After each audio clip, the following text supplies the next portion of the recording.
এবার ওই দেশের মধ্যে দুজন চোর চুরি করতে গেছে এক বাড়ির মধ্যে।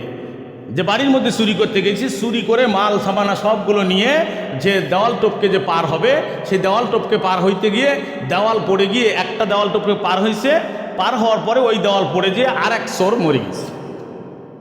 এবার দুই চোরের মধ্যে এক চোর যে পার হয়ে গেল, আরেক চোর যে দেওয়াল ভেঙে পড়ে মারা গেল, দেওয়াল পড়ে মাথার উপর পড়ে মারা গেল, ওই চোর আবার করছে কি, কোর্টের মধ্যে মামলা করছে। কোর্টের মধ্যে মামলা করছে যে জজ সাহেব, আমরা দুজন চোর চুরি করতে গিয়েছি, কিন্তু একজন আমি বেঁচে ফিরছি, আরেকজন বেঁচে ফিরতে পারি নাই। ওই মালিকের বাড়ির দেওয়াল ভেঙে আমার চোরায় মারা গেছে। এবার মালিককে ধরে আনা হোক। মালিককে ধরে আনা হয়েছে, কোর্টের মধ্যে উঠিয়ে রায় দিল যে মালিকের ফাঁসি হবে। মালিক ডাক দিয়ে বলতেছে যে জজ সাহেব, আমি ওয়াল যে তুলছি, এই ওয়াল তো আমি তুলি নাই। বলে কে তুলছে? যে এ ওয়াল তো তুলছে রাজমিস্ত্রি। যে যাও তোমার খালাস। ওই মালিককে কি খালাস করে দিল। এবার রাজমিস্ত্রিকে ডাকো। রাজমিস্ত্রিকে ডাকা হলো, রাজমিস্ত্রিকে আবার বিচার করা শুরু করলো। রাজমিস্ত্রির ফাঁসির রায় দিয়ে দিতেছে। রাজমিস্ত্রি ডাক দিয়ে বলতেছে, জজ সাহেব আমার তো দোষ নাই, আমাকে যে মাল তৈরি করে দিয়েছে, মশলা তৈরি করে দিয়েছে, আমার সাথে যে ছেলেটা থাকে ওই ছেলেটারই দোষ। এবার বলা হয়েছে যাও তোমার খালাস, তাকে ডাকো। এবার তাকে দাঁড় করা হলো।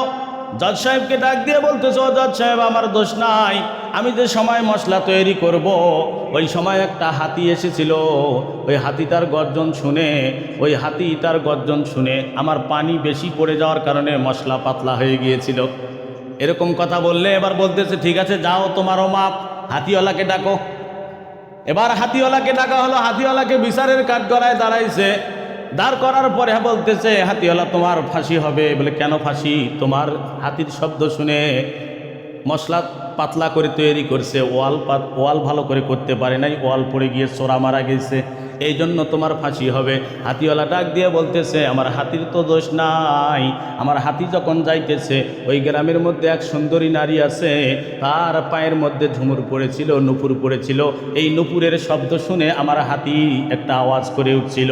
বলতেছে যাও তোমারও মাপ, ওই এবার মহিলাকে ডাকা হোক। এবার ওই মহিলাকে যখন কাঠগড়ায় দাঁড় করা হয়েছে, বলতেছে তোমার ফাঁসি। বলতেছে স্যার আমার কেন ফাঁসি?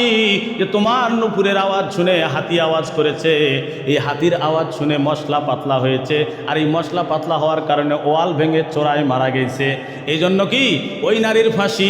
নারী এবার ডাক দিয়ে বলতেছে, জজ সাহেব আমার যে নুপুর তৈরি করছে এই লোকের দোষ, আমার তো দোষ নাই। বলে কার? বানিয়ার দোষ। এবার বলতেছে ঠিক আছে তোমারও খালাস, যাও বানিয়াকে নিয়ে আসা হোক। এবার যে বানিয়া তৈরি করছে স্বর্ণকারকে নিয়ে আসা হলো।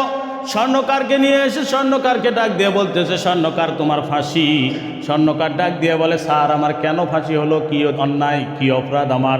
বলতেছে তুমি নুপুর তৈরি করছো, নুপুরের মধ্যে 22 বেশি দিয়েছো, সাউন্ড বেশি দেওয়ার কারণে ওই সাউন্ড শুনে হাতি আওয়াজ করেছে, আর হাতির আওয়াজ শুনে কি করছে, রাজমিস্ত্রির মশলা পাতলা হয়ে গিয়ে ওয়াল হালকা করে তৈরি করছে, ওই ওয়াল ভেঙে চোরায় মারা গেছে, এই জন্য তোমার ফাঁসি।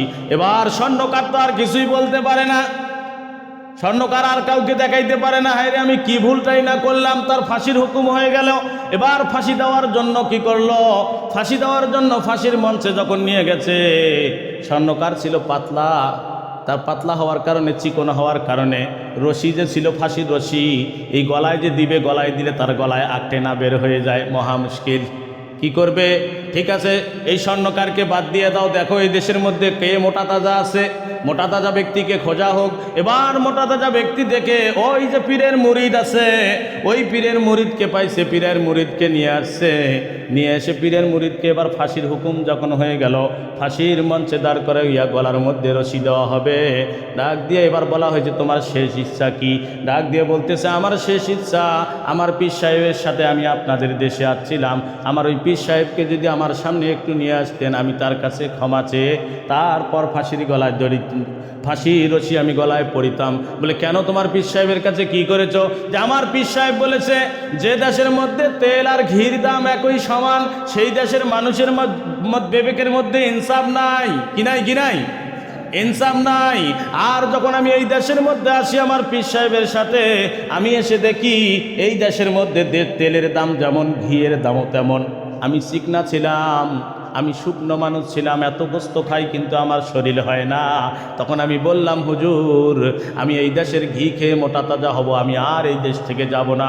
কিন্তু আমার হুজুর আমাকে মানা করেছিল, যে দেশের মধ্যে তেল আর ঘিয়ের দাম সমান, ওই দেশের মধ্যে কিন্তু ইনসাফ নাই, ওই দেশের মানুষের কি নাই, ইনসাফ নাই। আজকে তাকিয়ে দেখেন, যে দেশের মধ্যে নারী আর পুরুষের সমান অধিকার, সেই দেশের মানুষের ইনসাফ আছে নাকি?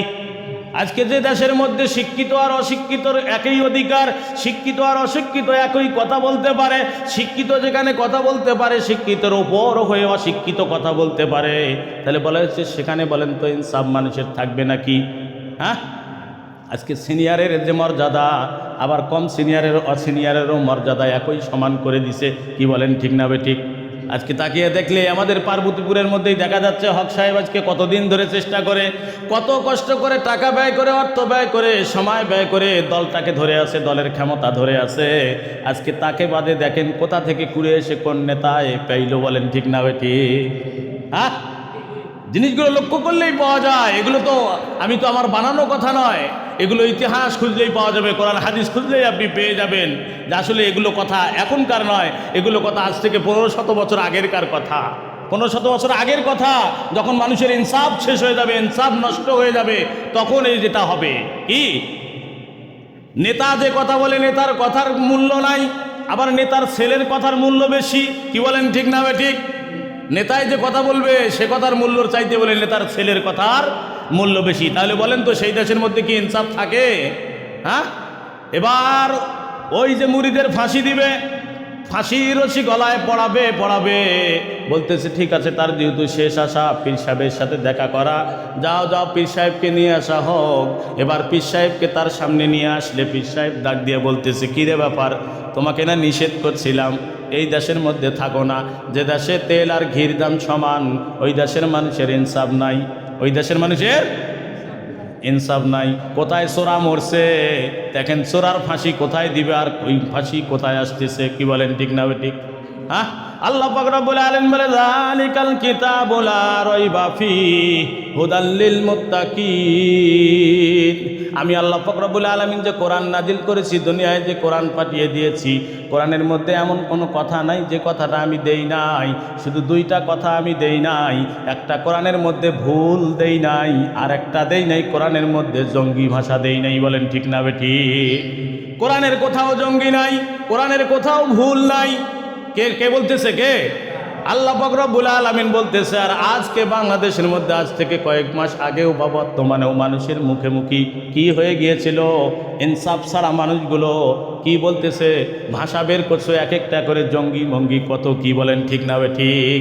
কিন্তু আল্লাহ পাক রব্বুল আলামিন বলছে, আমি কোরআনের মধ্যে সব কিছু দিছি, আমি কি দেই নাই? ভুল দেই নাই, আর একটা জঙ্গি ভাষা আমি কোরআনের মধ্যে দেই নাই। যে কোরআনের মধ্যে যে মূল ভাষাটা দিয়েছিল, মৌলবাদ যে বলেছিল, আজকে সেই মৌলবাদের মূল থেকে, মৌলবাদ মানে কি, তার মূল গোড়া, সেই মূল গোড়া থেকে আজকে দেখেন তাকিয়ে আল্লাহ পাক রব্বুল আলামিন যে মৌলবাদের ভাষা যে কোরআন মৌল শব্দটাতে দিয়েছেন, সেই মূল থেকে আজকে অবশ্যই মূল থেকে গাছ গজানো শুরু হয়ে গিয়েছে। আস্তে আস্তে সেই গাছের মধ্যে ফল হওয়া শুরু হবে। বলেন ঠিক না ঠিক? আর ফল দেওয়ার মালিক কে? কে ফল দেওয়ার মালিক? আমাদেরকে ওই গাছ লাগাইতে হবে, আর ওই গাছের মধ্যে খেদমত করতে হবে। আপনি আমি যদি আমরা গাছের খেদমত করতে পারি, তাহলে আমরা কিন্তু ফলের মালিক হব। আর যদি গাছের খেদমত করতে না পারি ভাই, তাহলে কিন্তু ওই ফল চাইলেও আর পাবো। যদিও দুনিয়া থাকতে যেমন এজিদ ছিল দাবিদার মুসলমান দাবি করেছিল, মুসলমান দাবি করে মুসলমানকে ধ্বংস করে ফেলেছিল, মুসলমান দাবি করে মুসলমানের রাজ্য ধ্বংস করে ফেলেছিল, মুসলমান দাবি করে মুসলমানের অধিকার নষ্ট করে ফেলেছিল। এরকম আজকে যারা গাছ রোপণ করতেছে না, এরকম গাছের ফল পরেক্ষণে খাইতে চাইলে এরা হবে গাছ গাড়ার অধিকার চাওয়া শুধু। যেমন এজিদ মুসলমান দাবি করছিল, এই গাছ গাড়ার দাবিদার হবে। কিদার হবে?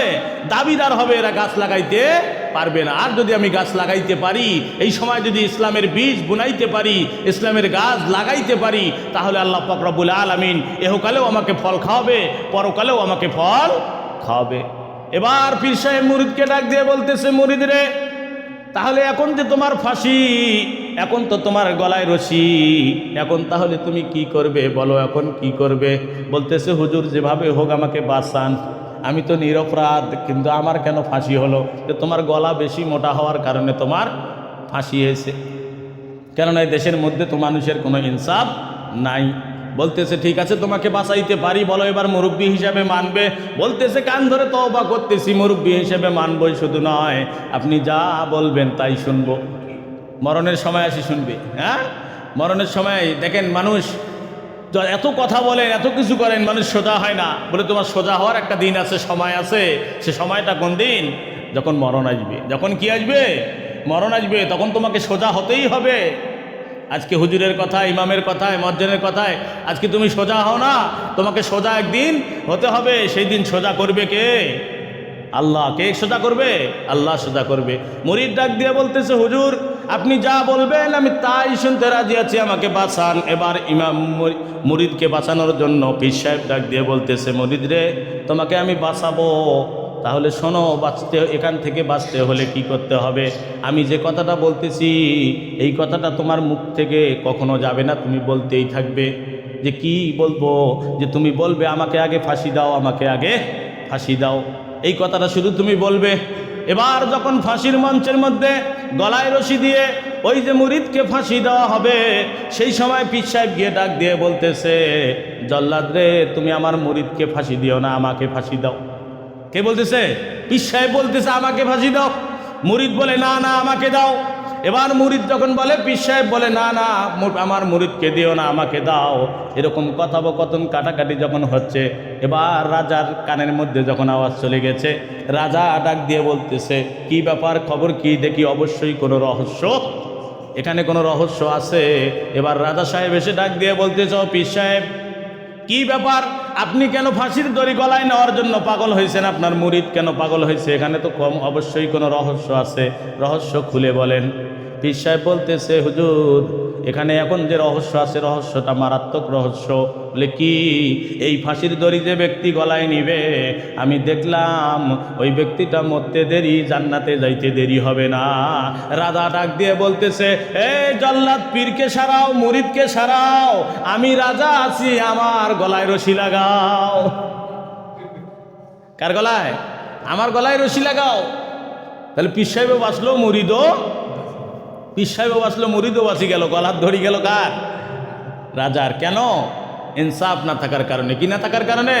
ইনসাফ না থাকার কারণে। আজকে ইনসাফ ছাড়া কাজ যদি আমরা দুনিয়ায় করি ভাই, তাহলে দেখা যাচ্ছে আমরা দুনিয়াও শান্তি পাবো না, মৃত্যুর পরেও আমরা শান্তি পাবো না। কেননা এই ইনসাফ, বিবেক, এই বুদ্ধি, জ্ঞান, আকল যে জিনিসটাকে আমরা বলি, একটা জিনিস এই ইনসাফ, এই জিনিসটারই কিন্তু আমাদের হিসাব হবে। যাদেরকে আল্লাহ পাক রব্বুল আলামিন জ্ঞান, বুদ্ধি, ব্রেন, ইনসাফ দিয়েছেন, ওই ব্যক্তিটারই হিসাব হবে, ওই ব্যক্তিটার সেদিন হিসাব হবে। কিন্তু যাদেরকে আল্লাহ পাক রব্বুল আলামিন বিবেক, জ্ঞান, বুদ্ধি দেন নাই, তাদের কোনো হিসাব হবে না। কেননা পাগলের কোনো হিসাব হবে না। আল্লাহ পাক রব্বুল আলামিন বলছে ওকে তো আমি ভালোকে ভালো, মন্দকে মন্দ বোঝার মতো জ্ঞান দেই নাই, বোঝার জ্ঞান আমি দিয়েছিলাম না, দেই নাই তাকে, এই জন্য তার কোনো হিসাবও নাই, তাকে বিনা হিসাবের মধ্যে জান্নাতে দেওয়া হবে। কিন্তু যাদেরকে আল্লাহ পাক রব্বুল আলামিন বিবেক দিয়েছেন, জ্ঞান দিয়েছেন, এই ইনসাফ নামক জিনিসটা যাদেরকে দিয়েছেন, এই জিনিসটা যারা দুনিয়ায় জীবিত থাকা অবস্থায় করবে না, আপনার জীবনের প্রথম শুরু থেকে আপনি শেষ পর্যন্ত তাকিয়ে দেখেন যে আপনি যেখানেই ইনসাফ মতো কাজ করবেন সেখানেই আপনি শান্তি পাবেন। ইনসাফ ছাড়া আপনি যেখানেই কাজ করতে যাবেন সেখানে আপনার শান্তি আল্লাহ পাক রব্বুল আলামিন তুলে নিবে। কি বলেন, ঠিক না বে ঠিক? তুলে নিবে। আল্লাহ রসুল বলেছে সলাতুল মিফতাহুল জান্নাহ, নামাজ হবে জান্নাতের চাবি। এই নামাজ যে জান্নাতের চাবি আমরা সকলেই জানি, সকলেই বুঝি, কিন্তু মনটাকে বুঝাইতে পারি না যে আসলেই জান্নাতের চাবি। একজন ব্যক্তি ডাক দিয়ে বলতেছে হুজুর, ইমাম সাহেবকে ডাক দিয়ে বলতেছে ইমাম সাহেব, নামাজ যদি জান্নাতের চাবি হয়, আমরা তো নামাজ পড়ি, সপ্তাহে একদিন হলেও নামাজ পড়ি, সপ্তাহে একদিন হলেও নামাজ পড়ি, তাহলে আমরা কি নামাজি নই? এখন কি হয়? এখন তো বেনামাজিও কওয়া যাবে না। কি বেনামাজি বলা যাবে? সপ্তাহে একদিন হলেও তো নামাজ পড়ে। বলতেছে হুজুর আমি তো সপ্তাহে একদিন করে নামাজ পড়ি, তা আমরা কি নামাজি নই? নামাজের কাতারে কি দাঁড়াবো না? এবার হুজুর ওই কথা না বলতে পেরে হাদিস থেকে ডাক দিয়ে বলতেছে তাহলে শোনেন, আপনি সপ্তাহে শুক্রবারই নামাজ পড়েন, কিয়ামতের দিন আল্লাহ পাক রব্বুল আলামিন সমস্ত শুক্রবারই নামাজ ব্যক্তি শুক্রবারই জুমার নামাজ পড়নেওয়ালা মানুষগুলোকে ডাক দিয়ে বলবে, ও জুমার নামাজ পড়নেওয়ালা মানুষেরা, আমার বান্দারা, আমার বান্দিরা, ও আমার বান্দারা, যাও আজকে জুমার নামাজ তারা পড়ছো, তারা জান্নাতের মধ্যে চলে যাও। কোথায় চলে যাও? কথা কয় না, কোথায়? জান্নাতে চলে যাও। তাদের জান্নাতে যাওয়ার জন্য ঘোষণা দিয়েই দিছেন। জান্নাতের মধ্যে এবার দল বেঁধে তারা জান্নাতের মধ্যে চলে যাবে। জান্নাতের গেটে গিয়ে যা দেখবে, বড় একটা তালা লাগা, বড় একটা তালা মারা আছে। গেটম্যান যে আছে ফেরেশতা, এবার এই জান্নাতি ব্যক্তিগুলো জুমার নামাজ পড়নেওয়ালা মানুষগুলো ডাক দিয়ে বলবে, আল্লাহ পাক রব্বুল আলামিন আমাদের জান্নাতের ঘোষণা দিয়ে দিয়েছেন, তুমি কেন এখনো গেটের মধ্যে তালা দিয়ে রাখছো, গেট লাগাইয়ে রাখছো? তাড়াতাড়ি করে গেট খোলাও, তাড়াতাড়ি গেট খোলাও। দরজার মালিক এবার দারোয়ান ডাক দিয়ে বলবে, আল্লাহর বান্দারে, যদি তোমার জান্নাতের ঘোষণাই পেয়ে থাকো, তাহলে এই যে জান্নাতের দরজায় যে তালা মারা আছে, এই তালার চাবি তো আমার কাছে নাই। যারা জান্নাতের ঘোষণা পাবে তারাই চাবি নিয়ে আসবে। দেখো তোমাদের কাছে চাবি আছে নাকি? তারা এক একজন পকেটের মধ্যে হাসতে শুরু করবে। কারো পকেট থেকে কিছু চাবি বাইরে হবে, যে চাবিগুলো তালার মধ্যে ঢুকবে, কিন্তু তালা খুলবে না। দারোয়ান ডাক দিয়ে বলবে, যে চাবি আপনি ঢুকাইতেছেন, এই চাবি তো এই তালার মধ্যে নয়। এই তালার মধ্যে চাবি ঢুকাইতে হলে 5টা কলা তার চাবি ঢুকাইতে হবে। কয়টা? 5টা কলা। 5টা কলা চাবি ঢুকাইতে হবে, তাহলে এই তালা খুলবে, নয়তোবা তালা খুলবে না। এবার 5 কলা চাবি কারো কাছে নাই। বলতেছে 5 কলা চাবি আবার কোথায় পাবো? যে আল্লাহর বান্দারা, দুনিয়ায় থাকতে যারা ফজর, জোহর, মাগরিব, এশা যারা 5 ওয়াক্ত নামাজ আদায় করছেন, ওই ব্যক্তির কাছে 5টা কলা চাবি সাথেই থাকবে। বলেন সুবহানাল্লাহ। এই 5 ওয়াক্ত নামাজ হবে 5 কলা চাবি, ওই চাবি দিয়ে জান্নাতের তালাটা খুলবে। আর যারা দুনিয়ায় থাকতে 5 ওয়াক্ত নামাজ পড়ছে, তারা ওই জান্নাতের মধ্যে ঢুকতে পারবে, নয়তো বাকিগুলো ঢুকতে পারবে না। তাহলে হুজুরকে আসিদা যে প্রশ্ন করছে, এখন হুজুর কি বলবে? আর ওখানে তো আর উত্তর দেওয়ার মতো কোনো ভাষা নাই। তাকে হাদিস দিয়ে, এবার ইতিহাস দিয়ে তাকে বুঝিয়ে দেওয়া হলো যে এইভাবেই আসলে তুমি জুমার নামাজ পড়ছো ঠিকই, কিন্তু তোমার জান্নাতের ঘোষণাও হয়ে গেছে, কিন্তু তুমি জান্নাতে যা ঢুকতে পারবে না, জান্নাতে প্রবেশ করতে পারবে না। কেন? জান্নাতের মধ্যে কি দেওয়া? তালা দেওয়া। জান্নাতের মধ্যে তালা দেওয়া। আর ওই তালার চাবিটাই কি? ওই তালার চাবিটা হচ্ছে নামাজ। তালার চাবিটা নামাজ।